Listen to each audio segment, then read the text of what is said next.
Buenas tardes, bienvenidos a este encuentro de conversación en vivo de Fundación GIS Chile, que conmemora 6 años uniendo pacientes que han tenido el difícil desafío de vivir con cáncer. Les presento a nuestros invitados. Piga Fernández, presidenta de Fundación GIS Chile, el doctor Marcelo Garrido, oncólogo gastrointestinal de Red Salud UC Christus, Fabián Villalobos, químico farmacéutico de la Pontificia Universidad Católica de Chile, quien realizó su tesis con el doctor Marcelo Garrido sobre el Registro Nacional de Pacientes con GIST. Esperamos que este sea un encuentro interesante para ustedes y a todos los asistentes los invitamos a hacer sus preguntas por el chat. Piga, buenas tardes, ¿cómo estás? Cuéntanos, ¿qué vamos a ver hoy?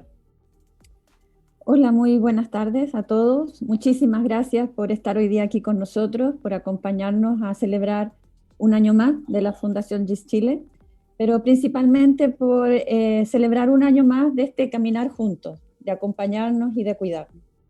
Esta va a ser una celebración muy diferente a las que hemos tenido otros años, pero nos tenemos que adecuar a las circunstancias y a la forma como estamos viviendo ahora y cómo nos estamos relacionando. Así que no quisimos dejar de hacerlo y pensamos que una buena forma era reunirnos y para conversar de dos temas que son muy importantes para nosotros los pacientes con GIST, que es el registro, los datos, y también las nuevas alternativas de tratamiento que tenemos como para mirar al futuro. Así que espero que todos lo disfruten y que aprendamos todos mucho de estos dos grandes expositores que tendremos. Muchas gracias, Piga. Fabián, cuéntanos por favor un resumen y conclusiones de tu investigación sobre el registro de pacientes con GIST.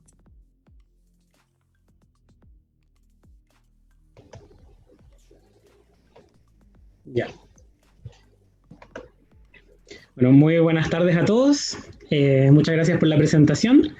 Yo les voy a contar lo que fue mi trabajo de titulación como químico farmacéutico, que fue un registro de pacientes con GIST chilenos.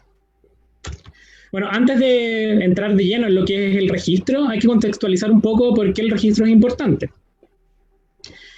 Sabemos que el cáncer es un grupo de enfermedades caracterizadas por el crecimiento descontrolado y la propagación de células anormales, y que es un problema muy importante de salud pública a nivel mundial. Vemos que en Chile ocupa el primer lugar de en muerte prematura, o sea, antes de los 70 años, y se espera que a futuro sea la primera causa de muerte a nivel general.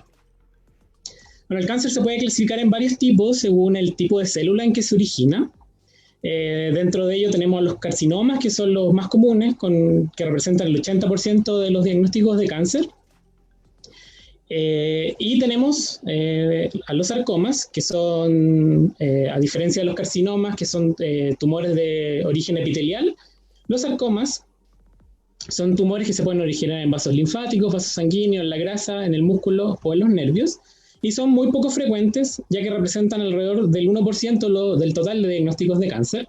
Y en este grupo encontramos a los GIST, que son las neoplasias mesenquimales o sarcomas más comunes del tracto gastrointestinal, que se originan a partir de las células intersticiales de Cajal, que son las células marcapasos del tubo digestivo que regulan toda la actividad peristáltica. Bueno, los primeros casos se identificaron recién en la década del 80, antes se diagnosticaban como otro tipo de sarcomas, pero no fueron bien diferenciados hasta el año 2000 aproximadamente, cuando se identificó que eran positivos en el 95% de los casos para el receptor de tirosina quinasa KIT. Por lo tanto, eso permitió diferenciarlos bien de todos los otros tipos de sarcomas gastrointestinales. Bueno, los GIST pueden aparecer en distintas ubicaciones del tracto gastrointestinal, siendo lo más común en estómago, con un 60% de los casos, seguido de intestino delgado con un 30-35% de los casos aproximadamente, seguido de colon, recto, esófago y otras ubicaciones que son mucho menos comunes. Cuanto a la epidemiología de los GIST, la tasa de incidencia no es muy bien conocida, ya que dependiendo del estudio y del país donde se haga, se reportan algunos 5 nuevos casos por millón al año, otros 10. Por lo tanto, esto es muy relativo y no conocemos la información ni en Chile ni en Latinoamérica de este dato. La mediana de diagnóstico es alrededor de 60 años, aunque también es relativo según reportes, algunos reportan más, otros un poco menos.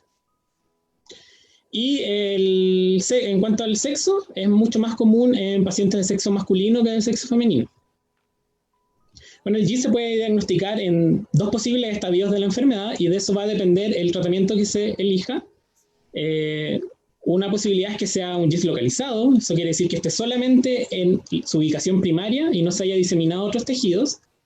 Y en este caso se buscará resecarlo esperando que el tumor no vuelva a aparecer. Y están los GIST metastásicos, que es cuando se han diseminado otros tejidos, principalmente en el caso de los GIST son las más comunes las metástasis hepáticas. Otros tejidos es menos común que generen metástasis. Bueno, y dependiendo de esto, se elegirá el tratamiento. El tratamiento puede ser neoadyuvante, que es cuando el tumor es localizado pero irresecable, por lo tanto se buscará que el tumor se reduzca de tamaño para poder operarlo. Un tratamiento adyuvante que esté indicado para pacientes con GIST localizado que fue operado, buscando que la enfermedad no regrese. Y el tratamiento paliativo que está indicado para pacientes con GIST metastásico, buscando que la enfermedad no avance o que bien retroceda. Y este tratamiento ha tenido tan buenos resultados con los fármacos que voy a mencionar a continuación que en muchos casos se transforma prácticamente en un tratamiento crónico. Bueno, ¿cuáles son los fármacos que más se utilizan para el tratamiento de los GIST? Tenemos ilimatinib, que es conocido por su marca comercial de Glivec, que era un fármaco que inicialmente se usaba para tratar la leucemia amiloide crónica, pero que se descubrió que servía y que era muy útil para tratar los GIST, los cuales antes de la entrada de este medicamento respondían muy mal a la quimioterapia convencional. Por lo tanto, el imatinib fue una gran revolución para el tratamiento de estos pacientes. Más adelante salieron otros medicamentos de la misma familia, como el sunitinib, que es un tratamiento de segunda línea o bien indicado para pacientes con mutaciones específicas. El regorafenib, que es un tratamiento de tercera línea para quienes han generado resistencia a imatinib o sunitinib. Y este año se aprobó el uso de abritinib, que está indicado para también una mutación específica.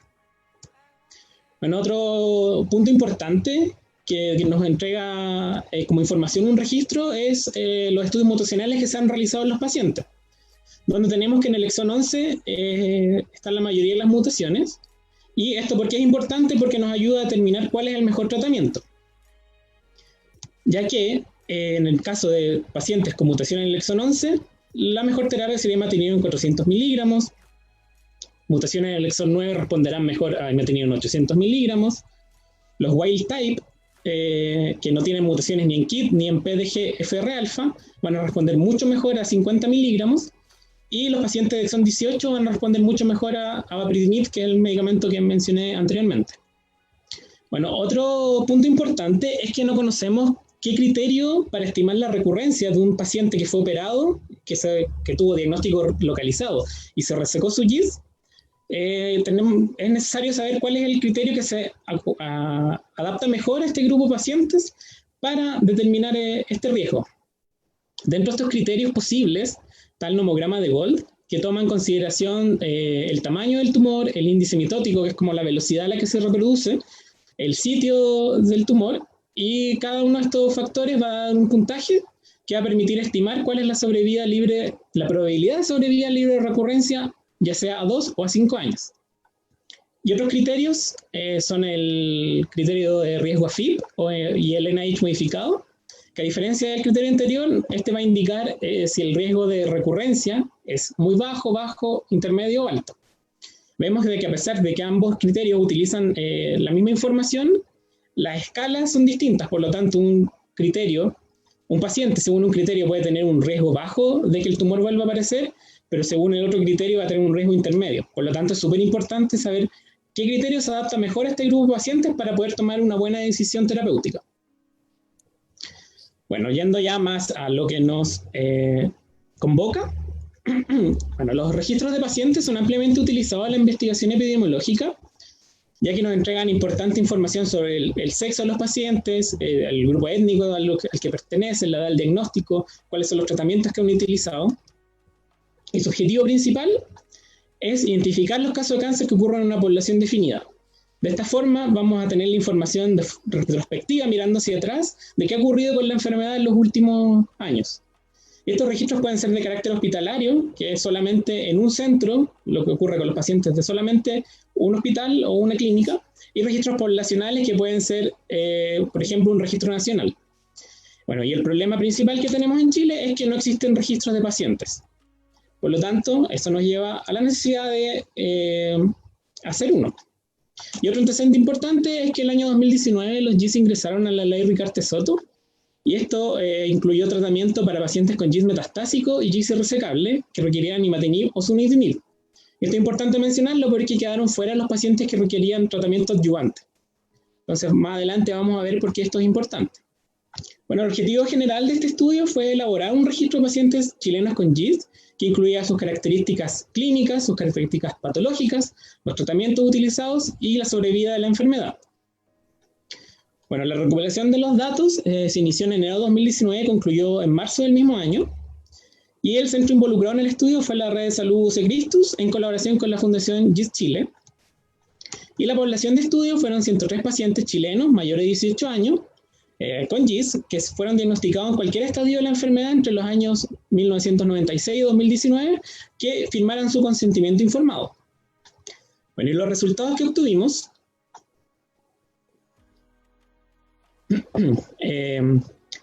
tenemos que un 61% de los pacientes de este registro eran de sexo femenino y casi un 39% de sexo masculino, con una mediana de edad al diagnóstico de 53 años.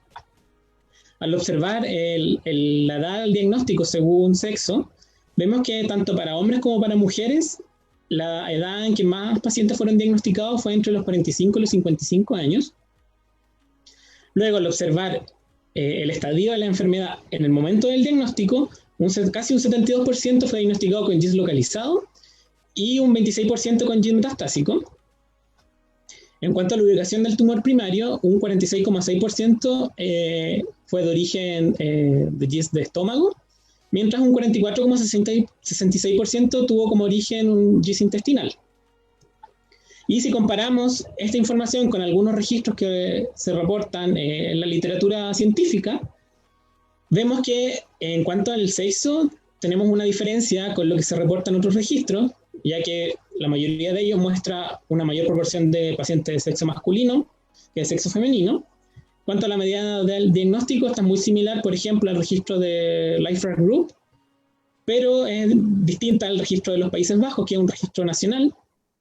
En cuanto al estadio del diagnóstico, vemos que la mayoría de los registros reporta que es más común los diagnósticos de GIS localizado que de GIS metastásico.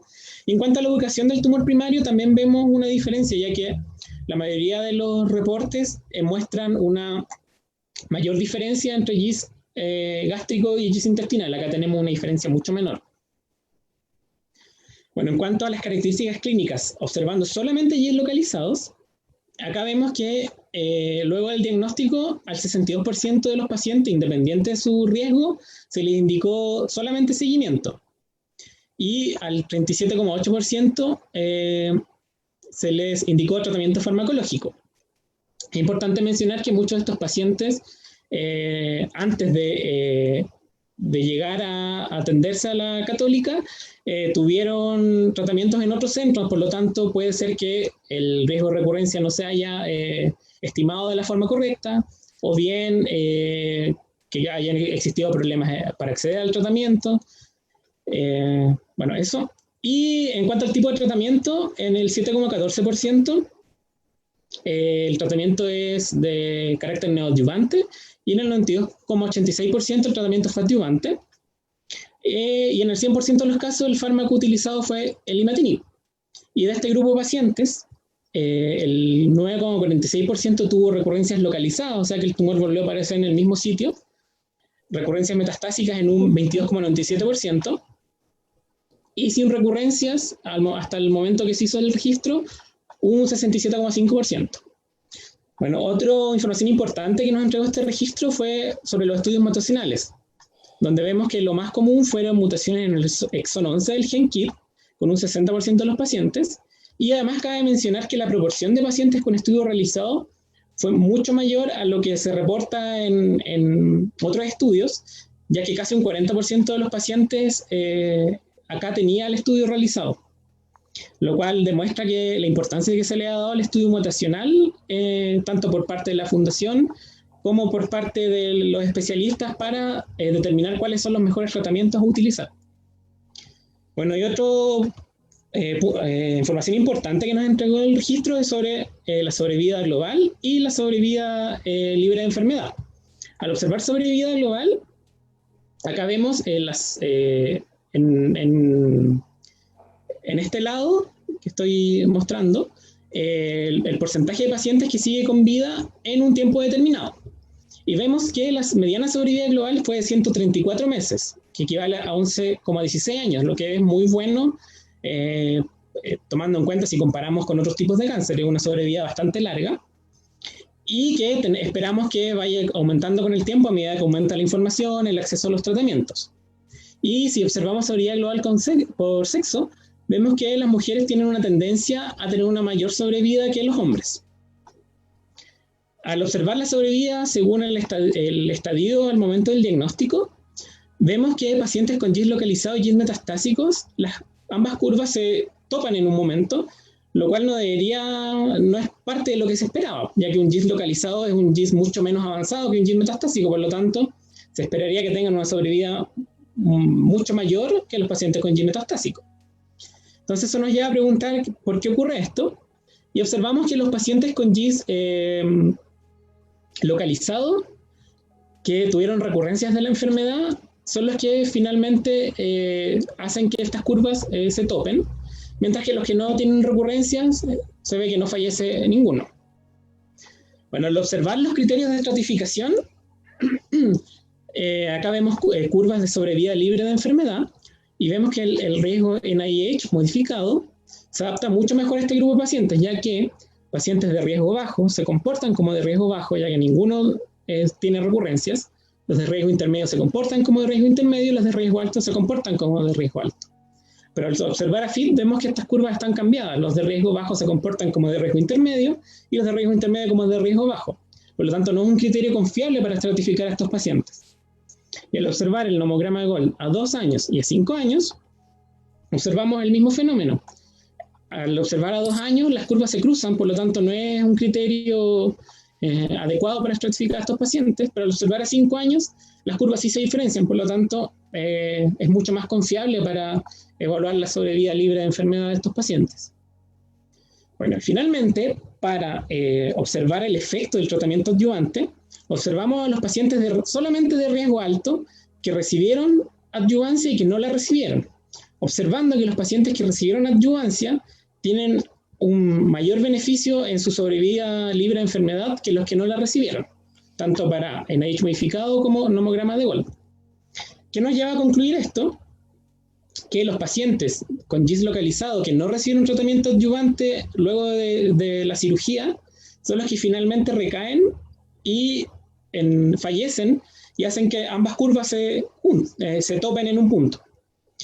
Esto quiere decir que el tratamiento adyuvante es muy importante, no solamente para aumentar la sobrevida libre de enfermedad, sino también para aumentar sobrevida global y aumentar las expectativas curativas de los pacientes. Por lo tanto, como antes, bueno, el registro también nos permitió proponer un modelo de decisión para el manejo terapéutico que se construyó en base a la literatura científica. Por ejemplo, acá se indica lo que se debe hacer en caso de, según el resultado del estudio mutacional, y algunas propuestas que hicimos en relación a los resultados obtenidos, como por ejemplo, evaluar el riesgo de recurrencia según NIH modificado y el nomograma de Gold. Bueno, y como conclusiones, tenemos que este fue el primer registro de pacientes GIST chilenos, por lo tanto tuvimos por primera vez información de un grupo reducido, no es un registro nacional, pero es un registro importante que tiene pacientes de todas las regiones, gracias a la Fundación GIST que se contacta con ellos. Otra conclusión importante es que el nomograma de Gold y la estratificación NIH modificado son los criterios más adecuados para estratificar a los pacientes con GIST localizados operados, y además se demostró la importancia del tratamiento adyuvante, no solamente para aumentar sobrevida libre de enfermedad, sino también para aumentar sobrevida global. Y esto es súper importante porque, como vimos, la ley Ricarte-Soto no incluyó a los pacientes con GIST localizado operado que requirieran tratamiento adyuvante. Por lo tanto, puede ser muy importante a futuro considerar esto para incluir a los pacientes dentro de esta ley. Y finalmente, podemos concluir que un registro no solamente nos va a ayudar a tomar mejores decisiones terapéuticas o decisiones en cuanto a la salud pública, sino también puede ayudar a tomar mejores decisiones terapéuticas en el día a día de los pacientes. Bueno, y eso fue mi presentación del registro de pacientes GIST. Muchas gracias. Muchas gracias a ti, Fabián. Muy clara tu exposición. Quisiera hacerte una sola pregunta. ¿Qué aplicación te gustaría que tuviesen los resultados de tu investigación? Bueno, ¿cómo? Ya. Un momento. ¿Te repito la pregunta? Sí, por favor. No, ¿qué aplicación te gustaría que tuviesen los resultados de tu investigación?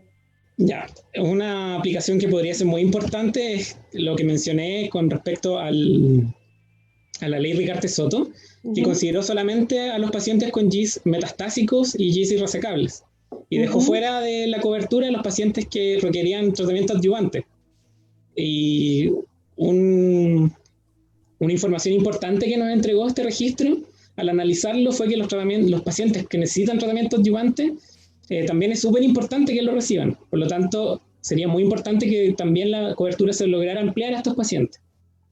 Y además que el modelo de decisión también pueda servir como una herramienta informativa a nivel nacional para conocer un poco más de esta enfermedad que es más bien desconocida aún en el país. Muchas gracias, Fabián. Muchas gracias. Estamos de aniversario en la Fundación GIST, hay algunos saludos también. Por ejemplo, Nancy Medina saluda a la Fundación GIST. Gracias, Piga, gracias al doctor Garrido por el gran apoyo que brindan siempre. Lo mismo Marco Hidalgo, Gloria Judis, mandan un feliz aniversario, muchos cariños a todos. Así que nos sumamos a esos saludos.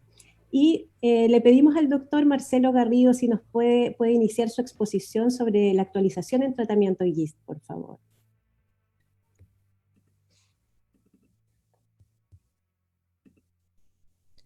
Perfecto, muy buenas tardes, muchas gracias por la invitación y agradezco también a Fabián porque varios de los conceptos que él mencionó me van a servir para yo poder continuar con mi presentación. Sin duda que lo que mostró Fabián es muy relevante porque pone en contexto la evidencia internacional aplicada a la realidad nacional, y eso es muy importante debido a que no necesariamente lo que se investiga en el extranjero puede ser útil en nuestro país. Esto es algo que tiene que ver con, se dice en inglés, real world data, como la data propia de lo que le sucede a nuestra gente, que no necesariamente tiene la misma experiencia de tratamiento que lo que está publicado en las revistas científicas. Bueno, yo les voy a hablar un poco del tratamiento y voy a ir más hacia las cosas más nuevas, sin dejar de mencionar los estándares actuales. Y lo primero que les quería mostrar es esto que había mostrado Fabián, de que nosotros prácticamente entre el estómago y el intestino tenemos representado casi todos los pacientes con GIS que acuden a la Fundación GIS Chile. Muy poquitos son de otras ubicaciones, pero no nos preocupa eso porque al final en el manejo se hace un manejo que es muy parecido a los del intestino y el estómago.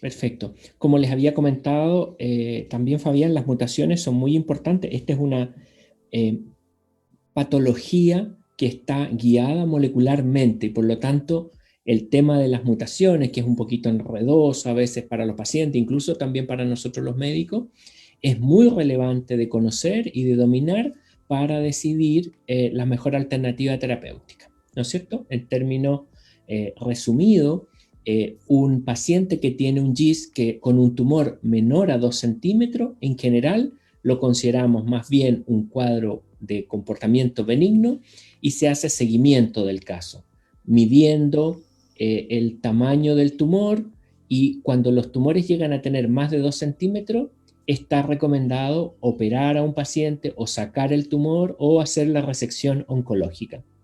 Es muy frecuente que pacientes se hacen endoscopías y tienen pequeñas lesiones, a veces milimétricas en el estómago. En esos casos no se recomienda hacer ninguna alternativa terapéutica, solo hacer un seguimiento de las lesiones para ver si crecen. Y si crecen más allá de 2 centímetros, requiere alguna intervención terapéutica mayor, que la primera, cuando el tumor es localizado, es la cirugía. Y en base a estos normogramas que comentaba Fabián, uno define cuál es el riesgo de que la enfermedad le vuelva a nuestro paciente una vez que le sacamos el tumor. ¿Ok? Y en base a eso uno define las 4 categorías de riesgo, ¿no es cierto? Esto es riesgo de que le vuelva, no es que es riesgo de que me muera de esto, es solo riesgo de que la enfermedad pudiera volver. Y aquí la clave es identificar a los pacientes que tienen el riesgo alto de que la enfermedad vuelva, porque a eso seguro hay que hacer algo que corresponde, hasta la evidencia actual, a un tratamiento complementario con medicamento.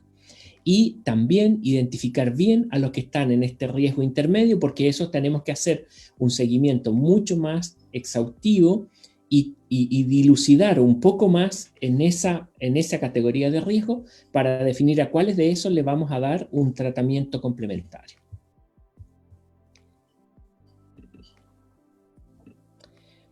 ¿Y cómo dilucidar un poco más el tema del riesgo en este grupo que es como intermedio?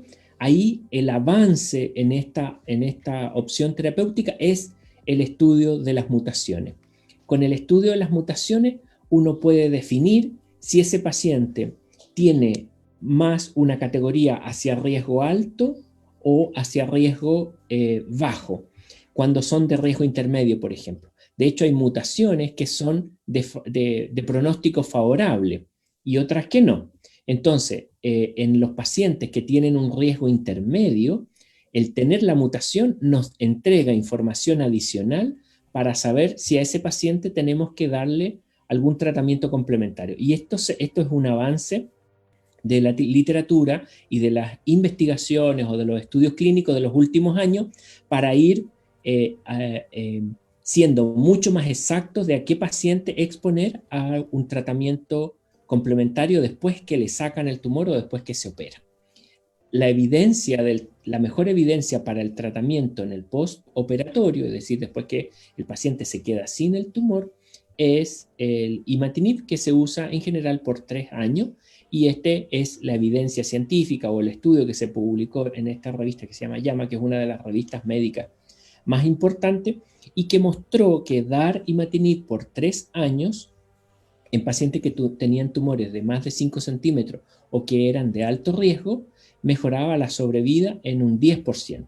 Subía la sobrevida de tratarlo por 1 año de un 82% a tratar por 3 años a un 92% a 5 años. Eso significa que a 5 años ganábamos un 10% más de pacientes que se curaban haciendo el tratamiento por 3 años, y esto es lo que catapultó al imatinib por 3 años como un estándar de tratamiento en los pacientes operados que tienen un alto riesgo de que la enfermedad pueda volver.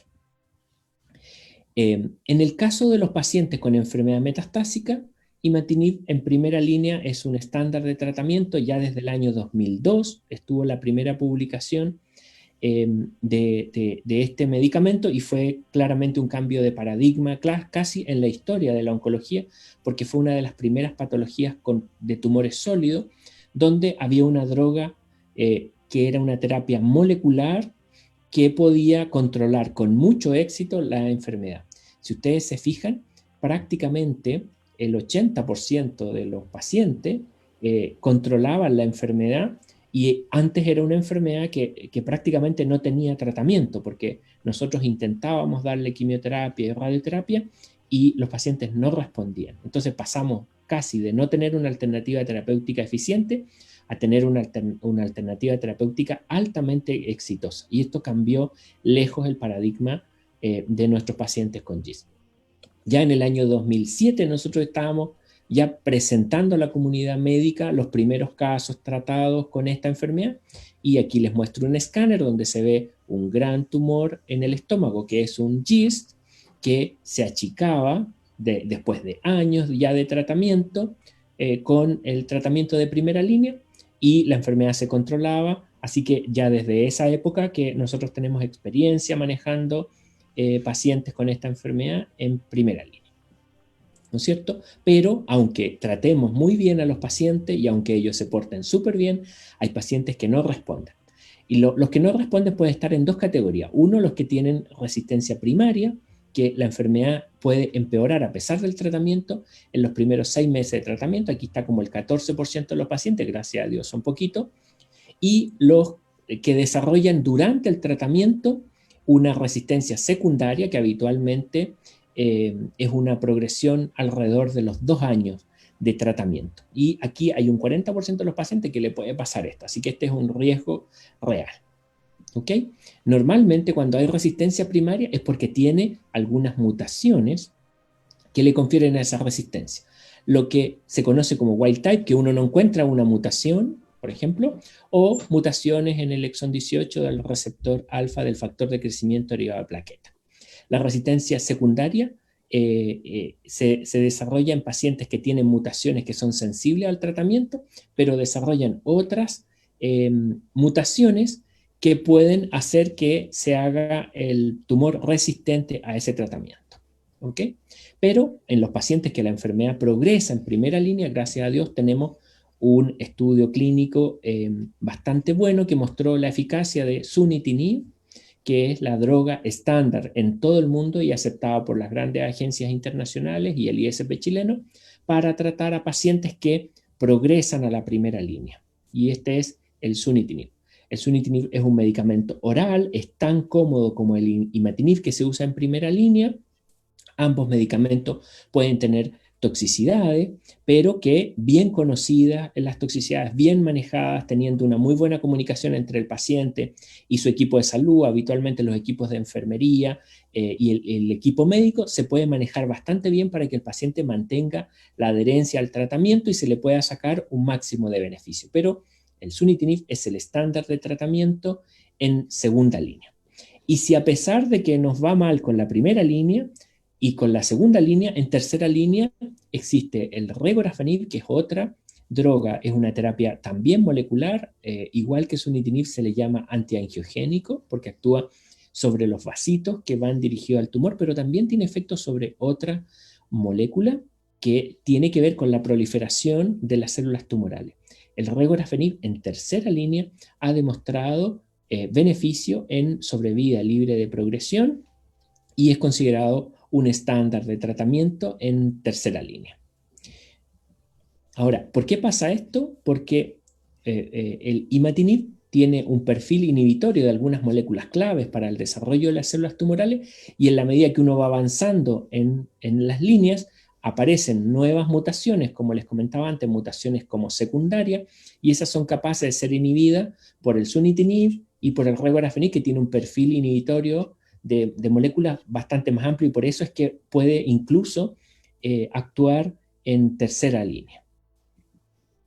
Pero bueno, eso no es todo y esto es lo que estimula en la investigación y el manejo de estos pacientes y abre la esperanza para los pacientes que tienen enfermedades agresivas, porque a pesar de que ya tenemos 3 fármacos, hay pacientes que progresan que su enfermedad progresa o empeora y existen nuevas alternativas. Por ejemplo, cuando los pacientes pueden tener una segunda mutación que confiere resistencia a la primera, entonces hay drogas que se investigan activamente. Esto se hace a través de investigación clínica o estudios clínicos, ¿no es cierto? Es como se genera el conocimiento que va a beneficiar a los pacientes para tratar de inhibir esas segundas mutaciones. Entonces, en verdad, la cantidad de drogas, esto para mí es esperanza para los pacientes, que uno puede usar en pacientes con GIST, actualmente ya son hartas, pero en el futuro probablemente mucho más por todos los estudios clínicos que se están desarrollando. Y esto ya es una aprobación de la FDA y por eso lo puse, es un estudio que se publicó este año y tiene la aprobación de enero de este año, que es esta droga que se llama avapritinib.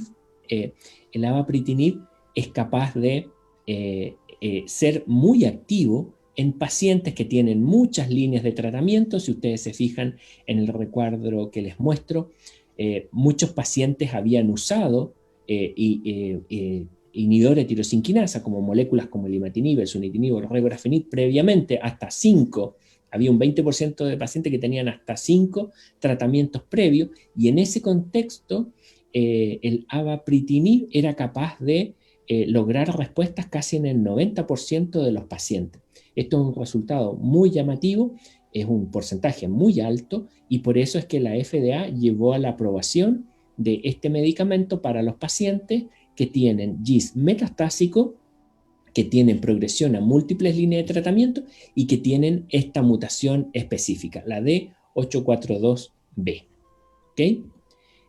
Y también hay otro fármaco que se llama Repritinib, y este fármaco tiene un estudio, el anterior era un estudio fase 1, pero como fue tan eficiente, la FDA lo aprobó. Y el Repritinib, que es el otro fármaco que les quiero mencionar, este sí tiene un estudio fase 3, es decir, gran volumen de pacientes en múltiples centros, y comparado con placebo, igual en enfermedad con más de 2 o 3 líneas de tratamiento previamente, mostró beneficio en sobrevida global y en sobrevida libre de progresión. La sobrevida libre de progresión es el periodo en que el paciente permanece sin que la enfermedad empeore. Y la sobrevida global es el tiempo en que el paciente se mantiene vivo. Y el Repritinib es un fármaco que fue bastante exitoso y también tiene su aprobación por la FDA para tratamiento en pacientes refractarios con GIST. Refractario se refiere a que ha usado varias alternativas de tratamiento previamente y aún así la enfermedad ha seguido progresando. Así que esto abre mucha esperanza. Este es un fármaco que también ya está bajando de línea, es decir, pasó de las líneas refractarias, terceras o cuartas, a ser investigado en estudios clínicos actualmente en segunda línea. Y ese estudio clínico está aquí en Chile para pacientes que están progresando a su primera línea de tratamiento. Ingresa a una investigación médica donde por un lado se les da el sunitinib, el estándar en segunda línea, y se compara con este otro fármaco en la otra rama que sería el Repritinib. O sea que desde la aprobación de la FDA, que esto ya es ley, va investigándose hasta la segunda línea, que es lo que está pasando actualmente. Probablemente estos fármacos también van a empezar a bajar hacia líneas más precoces e incluso a tratamientos neoadyuvantes, que es como sucede en otras patologías oncológicas, lo que sucede cuando se demuestra que un tratamiento tiene un buen porcentaje de respuesta. ¿Okay? Esto es los porcentajes de respuesta que presenta el Repritinib en el estudio este que se llama Invictus, que llegó a su aprobación por la FDA, pero prácticamente el 70% de los pacientes lograba un control de enfermedad. Y también, si bien es cierto la toxicidad es frecuente, igual que todos los fármacos que hemos conversado esta noche, todos tienen toxicidades frecuentes, pero que son de bajo grado y que ya sabemos manejar bastante bien. Así que en verdad no nos da miedo este tipo de toxicidad, es lejos, mucho más bajo que la quimioterapia, pero son toxicidades que pueden incomodar a los pacientes, pero que hay que aprender a manejarlo dando medicamentos, consejos y teniendo un apoyo constante con su equipo médico.